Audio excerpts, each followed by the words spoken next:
નમસ્કાર, પ્રણામ, સ્વાગત છે તમારો એક નવા વિડીયોમાં। મિત્રો, પસંદ આવે તો વિડીયોને લાઈક, શેર અને નવા હોય તો ચેનલને સબસ્ક્રાઇબ જરૂરથી કરજો। શ્રીમદ દેવી ભાગવત સ્કંદ પહેલો, પુરાણનું વર્ણન।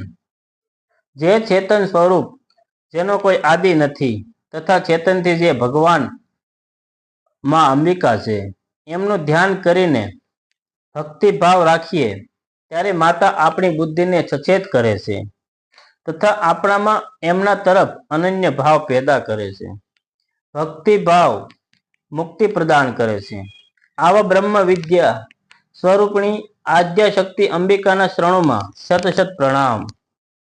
શૌનકએ માં ભગવતી અંબાના ચરિત્ર લીલા યુક્ત શ્રીમદ દેવી ભાગવત સાંભળવાની ઈચ્છાથી સૂતજીને કહેવા લાગ્યા, હે મુનિ શ્રેષ્ઠ સૂતજી, આપનો પુરુષ શ્રેષ્ઠ છો।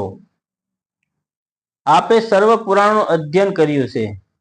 મુનિ વ્યાસજીએ 18 પુરાણોની રચના કરી ત્યારે તમે પણ અધ્યયન કરતા હતા।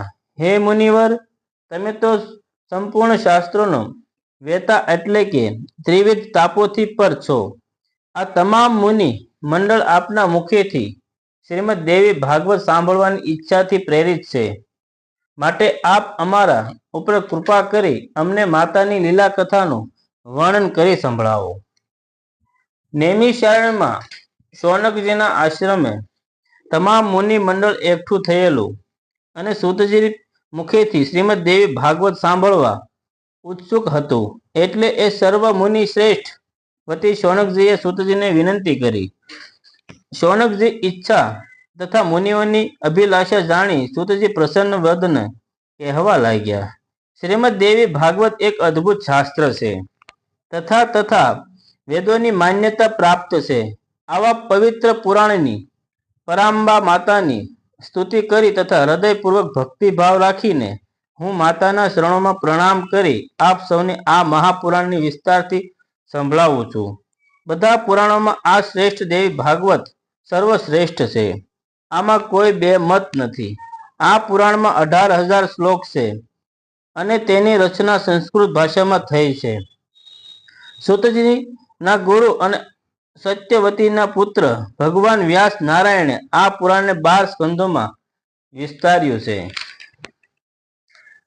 આ કૃષ્ણ દેવાયના વ્યાસજીએ પોતાના મુખેથી શ્રીમદ દેવી ભાગવતની કથા કહી છે। તે કથા મને સાંભળવાનો અવસર પ્રાપ્ત થયો હતો। આ પુરાણ કથા સંસાર રૂપી મહાસાગર તરી જવા માટેનું વહાણ છે।